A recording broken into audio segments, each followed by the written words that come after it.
Subject চয়েসের ক্ষেত্রে আপনার সবচেয়ে গুরুত্বপূর্ণ হচ্ছে ৩ টা বিষয়ের সমন্বয় করা।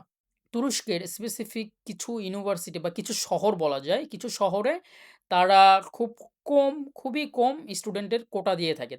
আসসালামু আলাইকুম। আমি মেহেদী হাসান তুরস্কের ইস্তাম্বুল শহর থেকে। তো আমরা দীর্ঘদিন যাবৎ যে বিষয়টি নিয়ে আলোচনা করে আসতেছিলাম টার্কিশ বুরসালার স্কলারশিপের অ্যাপ্লিকেশন প্রসেস এবং এর ক্রাইটেরিয়া কি, কিভাবে একটি ভালো এসওপি লেখা যায় এবং রিকমেন্ডেশন লেটার এবং আদার থিংস। তো আজকে আপনাদের সামনে আমি যে বিষয়টি নিয়ে আলোচনা করব সেটা হচ্ছে টার্কিশ বুরসালার স্কলারশিপের আবেদনের জন্য খুবই গুরুত্বপূর্ণ একটি ধাপ। এটা হচ্ছে সাবজেক্ট চয়েস এবং ইউনিভার্সিটি চয়েস। মূলত এই ২ টি বিষয়ের উপর আপনার স্কলারশিপ পাওয়া না পাওয়া অনেক কিছু ডিপেন্ড করে। সো আজকে আমরা এই গুরুত্বপূর্ণ যেই সেগমেন্টটা রয়েছে সেটা নিয়ে আলোচনা করব। সো প্রথমত আসি যে আপনার এই ইউনিভার্সিটি এবং সাবজেক্ট চয়েসটা আপনি কোন পর্যায়ে গিয়ে করতে পারবেন এবং এটা কখন শুরু হবে। তো ইউনিভার্সিটি এবং সাবজেক্ট চয়েস হচ্ছে এই মাসের ১০ই জানুয়ারি থেকে শুরু হবে এবং অ্যাপ্লিকেশনের যে লাস্ট ডেডলাইন যেটা, সেই টাইমটাতে হচ্ছে শেষ হবে। মানে ২০শে ফেব্রুয়ারি। সো ১০ তারিখ থেকে আপনার অ্যাপ্লিকেশন যে পোর্টাল সেইটা ওপেন হবে। এরপর এটা ২০ তারিখ পর্যন্ত থাকবে এবং ২০ তারিখ সর্বশেষ হচ্ছে লাস্ট ডেট। এর মধ্যে আপনাকে সাবজেক্ট এবং ইউনিভার্সিটি চয়েস করতে হবে। তো এর আগে আমি যে আলোচনাগুলো করেছি সেটা হচ্ছে আপনাকে ১ম পেজে মানে টার্কিশ বুর্সলারি স্কলারশিপের ১ম পেজের আপনাকে একটা প্রোফাইল তৈরি করতে হবে। সেই প্রোফাইলের মধ্যে কি রয়েছে? আপনার ব্যক্তিগত ইনফরমেশন, আপনার কনট্যাক্ট ইনফরমেশন, আপনার একাডেমিক যত ইনফরমেশন এবং সার্টিফিকেট এবং হচ্ছে আপনার সোশ্যাল কোনো এক্টিভিটিস থাকলে সেগুলা, জব, ভলান্টিয়ারি ওয়ার্কস এবং হচ্ছে আপনার এছাড়াও কোনো একাডেমিক এক্সপেরিয়েন্স থাকলে সেগুলো এড করবেন। মানে এটা হচ্ছে মূলত আপনার একটা প্রোফাইল হওয়া, এই ১ম পেজে। দেন 2nd পেজে মাই অ্যাপ্লিকেশন এ যখন আপনি যাবেন, তখন সেখানে আপনি পাবেন ইউনিভার্সিটি এবং সাবজেক্ট চয়েস এবং সেখানে আরো আপনি পাবেন এসওপি এবং যারা মাস্টার্স, পিএইচডি করবে তারা পাবেন আপনার থিসিস প্রপোজাল সাবমিট করার যে অপশন সেটা। তো ইউনিভার্সিটি চয়েস আপনি ওই পর্যায়টায় যেয়ে পাবেন। সেটা হচ্ছে এই মাসের ১০ তারিখে সেটা ওপেন হবে। সো আপনি কতটি ইউনিভার্সিটি চয়েস করতে পারবেন? আপনি মোট ১২ টি ইউনিভার্সিটি চয়েস করতে পারবেন এবং হচ্ছে ১২ টি সাবজেক্ট চয়েস করতে পারবেন। সো এক্ষেত্রে টার্কি বুরসলারি স্কলারশিপ যে পোর্টাল এটা আপনাকে খুব ইজিলি একটা ফিল্টারিং করে দেবে। মনে করেন আপনি আন্ডার গ্র্যাজুয়েট করছেন বিবিএতে, এখন আপনি সামনে চাচ্ছেন মাস্টার্স করতে। তো আপনি যখন ইউনিভার্সিটি চয়েসে যাবেন, তখন দেখবেন কি যে আপনার অটোমেটিক ওরা আপনাকে শুধুমাত্র এই যে বিজনেস স্টাডিজ কেন্দ্রিক যত ডিপার্টমেন্টগুলা রয়েছে সেগুলা দিচ্ছে। লাইক ফাইন্যান্স দিচ্ছে তারা আপনাকে, মার্কেটিং দিচ্ছে। তারা আপনাকে ইন্টারন্যাশনাল লজিস্টিক, সেলস এইগুলো দিচ্ছে। মানে বিজনেস রিলেটেড যে ফিল্ডগুলো রয়েছে সেগুলো দিচ্ছে। এর কারণ হচ্ছে আপনি যখন প্রোফাইলটা তৈরি করবেন ওই যে ১ম পেজে, তখন কিন্তু আপনি আপনার একাডেমিক যে সার্টিফিকেট সেখানে আপনি বিবিএর সার্টিফিকেট দেখাচ্ছেন। সো এই কারণে অটোমেটিক আপনার ওইখানে ওরা কি করবে শুধু বিজনেস স্টাডিজ কেন্দ্রিক যত সাবজেক্ট আছে এর সাথে ফাইন্যান্স, অ্যাকাউন্টিং যত সাবজেক্ট আছে এগুলো দেখবেন যে ওরা আপনাকে অফার করতেছে। সো এটা খুবই ইজি।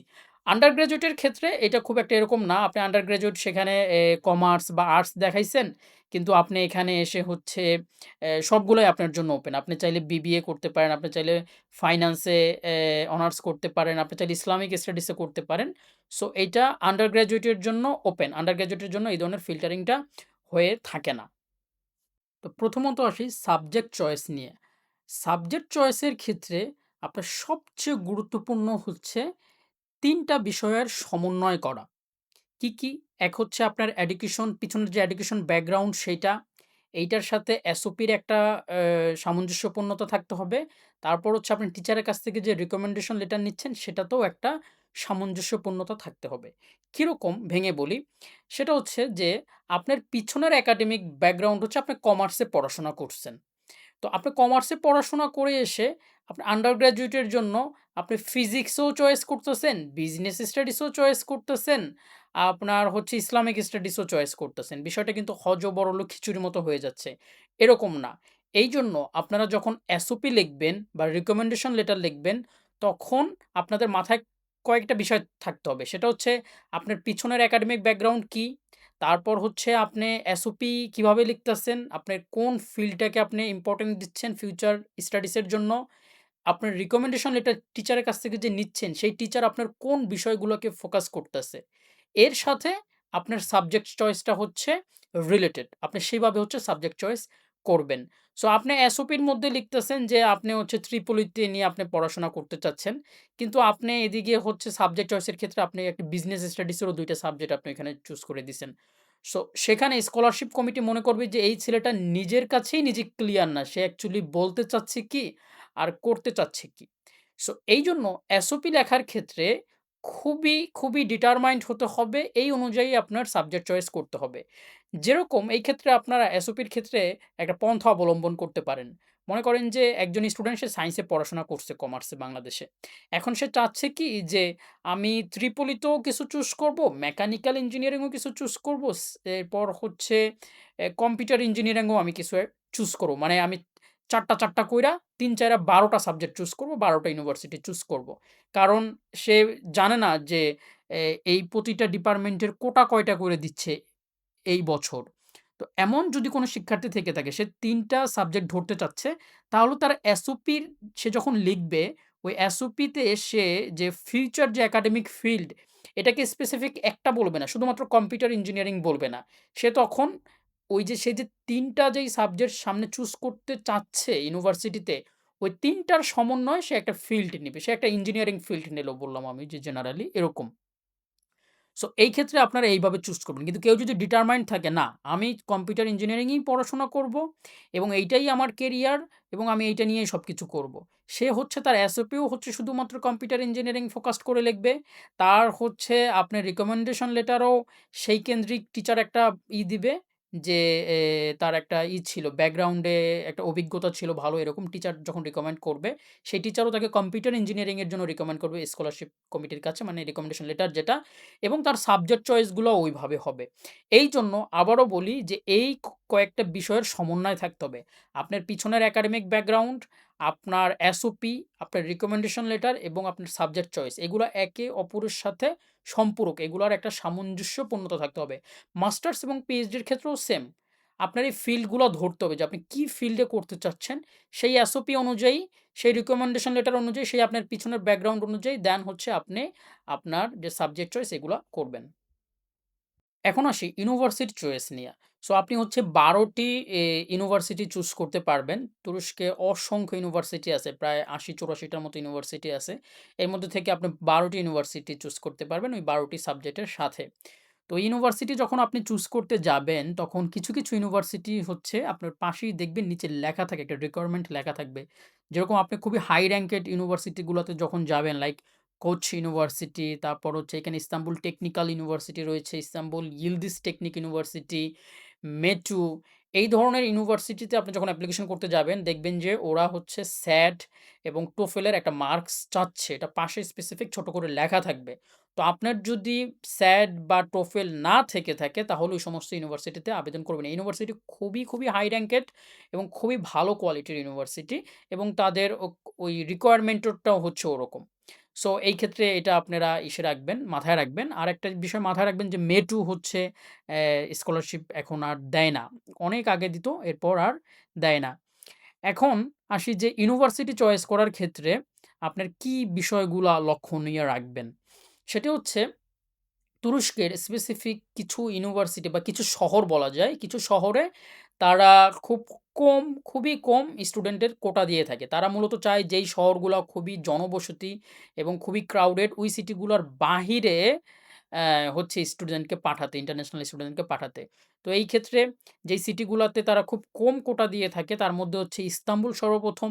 ইস্তাম্বুল, ইজমির, আঙ্কারা, এরপরে গাজিয়ান্তেপও বলা যায় যে আন্তালিয়া, এই সমস্ত সিটিতে তারা স্টুডেন্টদের কোটা খুব কম দিয়ে থাকে। সো এই সমস্ত আপনারা যারা মনে করেন যে ডিটারমাইন্ডেড কোনো ইউনিভার্সিটি নিয়ে যে আমি হচ্ছে ইস্তাম্বুল ইউনিভার্সিটিতেই পড়বো, সেই ইস্তাম্বুল ইউনিভার্সিটি চুজ এই ইউনিভার্সিটি চুজ করার ক্ষেত্রে আপনার নিজের সাথে প্রথমত বোঝাপড়া করতে হবে যে আপনি কি স্পেসিফিক তুরস্কের কোনো ইউনিভার্সিটিতেই পড়তে চান? না হলে আপনি স্কলারশিপটা অ্যাকসেপ্ট করবেন না এরকম? নাকি আপনার জন্য স্কলারশিপটা ক্যাচ করাটাই ইম্পোর্টেন্ট? তো যদি স্কলারশিপটা ক্যাচ করাই ইম্পোর্টেন্ট হয়ে থাকে, তাহলে আমি যে শহরগুলা বললাম, এই শহরগুলার বাহিরের শহরগুলাতে আপনি ইউনিভার্সিটি চুজ করতে পারেন। অনেক ক্ষেত্রে এরকম হয় যেরকম যে আপনার প্রোফাইল খুব ভালো, সুন্দর এবং আপনি হচ্ছে ইন্টারভিউ পর্যন্ত চলে গেছেন। দেন স্কলারশিপ কমিটি দেখতাছে যে আপনি যে ইউনিভার্সিটিগুলো চুজ করছেন, এর মধ্য থেকে সে পাচ্ছে না। মানে কোটা পাচ্ছে না। তখন অনেক সময় তারা আপনাকে জিজ্ঞাসা করবে তখন যে, "তোমাকে যদি আমি অন্য কোনো ইউনিভার্সিটিতে দিই তোমার এই চয়েসের বাহিরে, তুমি কি অ্যাকসেপ্ট করবা কিনা?" তো এই ক্ষেত্রে আপনি আপনার ডিসিশন দিবেন যে আপনি কি অ্যাকসেপ্ট করবেন কি করবেন না। তো এইটা হচ্ছে আপনি পরবর্তীতেও সুযোগ পাবেন। বাট অ্যা আপনার ওই যে তাদের যেই ফিল্টারিং যে প্রসেস আপনাকে ১ম এই ইন্টারভিউর জন্য কল করবে। তো এর জন্য আপনি যদি ইউনিভার্সিটি চয়েস গুলো খুব বিচক্ষণতার সহিত করেন এবং নিজের সাথে বোঝাপড়া করে করেন, তাহলে সেটা সবচেয়ে বেশি ভালো। এখন আসি যেই ইউনিভার্সিটির শহর ভিত্তিক কি পার্থক্য হইয়া থাকে কিনা, সুযোগ সুবিধাগুলোর পার্থক্য হয়ে থাকে কিনা? তো পড়াশোনার মানের দিক থেকে অবশ্যই পার্থক্য হয়ে থাকে। যেরকম আপনার কোচ ইউনিভার্সিটির সাথে তো কোনোভাবেই বলা যায় যে কোনিয়া টেকনিক ইউনিভার্সিটির কোনোভাবেই তুলনা হয় না। সো এইটা পড়াশোনার কোয়ালিটির দিক থেকে অবশ্যই এটা আগেই। সো আপনারা এটা Google থেকেই দেখবেন কোনটা কোন র‍্যাংকে আছে, কি অবস্থায় আছে। বাট অন্যান্য যে নাগরিক সুযোগ-সুবিধা, সেগুলোর মধ্যে কোনো পার্থক্য নাই। তুরস্কের আপনি যেই ইউনিভার্সিটিতেই পাঠাক না কেন, প্রতিটা ইউনিভার্সিটি শহরের যে সেন্ট্রাল সেখানেই। এবং ওই সমস্ত সকল শহরের সুযোগ-সুবিধা আপনার প্রায় একই বলা যায়। মানে আপনি ইস্তাম্বুল আসবেন এর মানে আপনি একটা শহরে আছেন। আর যদি আপনাকে বলা যায় যে কোথায়? যে সাকারিয়াতে একটা ইউনিভার্সিটিতে পাঠায়। এর মানে যে আপনি একটা বন-জঙ্গলে চলে যাচ্ছেন বিষয়টা এরকম না। ওই শহরগুলো খুবই ডেভেলপড এবং খুবই উন্নত মানের জীবনের যত সুযোগ-সুবিধাগুলো রয়েছে, আপনার ট্রান্সপোর্টেশন, বাসা-বাড়ি এবং অন্যান্য সুযোগ-সুবিধা সব প্রায় সেম। সো আপনার এই ক্ষেত্রে কোনো এ সরকার থেকেও যে সুযোগ সুবিধাগুলো দিয়ে থাকে স্কলারশিপ কমিটিদের স্কলারশিপের যে স্টাইপেন্ড তারপরে ডরমেটরি এবং অন্যান্য যে সুযোগ সুবিধাগুলো দিয়ে থাকে এগুলো সেম। ইস্তাম্বুলেও যে পড়বে তার জন্যও সেম। আবার হচ্ছে ওই শহরে যে পড়বে তার জন্যও সেম। সো এই ক্ষেত্রে কোনো পার্থক্য নাই। এবং এই ইউনিভার্সিটিগুলার আপনার যে সার্টিফিকেটের যে মান সেটা কোনোভাবেই অন্য যে পাবলিক ইউনিভার্সিটির সার্টিফিকেটের মান তার চেয়ে মানে কম অ্যাকসেপ্টেবল বিষয়টা এরকম না। আপনি ইউরোপের যেকোনো দেশেই যখন যাবেন, তখন টার্কির যেকোনো ইউনিভার্সিটির সার্টিফিকেট, পাবলিক ইউনিভার্সিটির সার্টিফিকেট আপনাকে মূল্যায়ন করা হবে এবং সেটা অ্যাকসেপ্ট করা হবে। তো এই ক্ষেত্রে আপনার কোনো মানে হেজিটেশন এর কোনো কিছু হবে না পরবর্তীতে।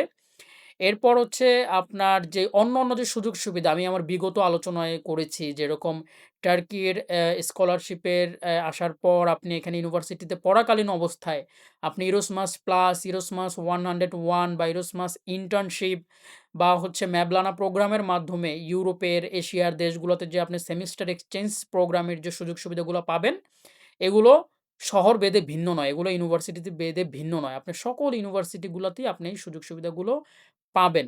সো এই ক্ষেত্রে কোনো পার্থক্য হয়ে থাকবে না। বরঞ্চ আপনি যখন এখানকার হাই কোয়ালিটি ইউনিভার্সিটিগুলোতে আসবেন, তখন আপনার কম্পিটিশনটাও খুব হার্ড থাকবে। এটা স্বাভাবিক এবং অন্যান্য শহরের ক্ষেত্রে দেখবেন যে তুলনামূলকভাবে কিছুটা কম্পিটিশন লো থাকবে। সো এই হচ্ছে ইউনিভার্সিটি চয়েস নিয়া সকল আপনার দিক নির্দেশনা আমার দিক থেকে। এরপরেও যাদের কোয়েশ্চেন থাকবে তারা আমার YouTube এর কমেন্ট বক্সে কোয়েশ্চেন করতে পারেন বা আমাদের যে টার্কি বুরসুলার স্কলারশিপ ফর বাংলাদেশি স্টুডেন্ট যে Facebook গ্রুপটা রয়েছে সেখানে আপনারা কোয়েশ্চেন করতে পারেন। আমরা সেখানে উত্তর দেওয়ার চেষ্টা করব।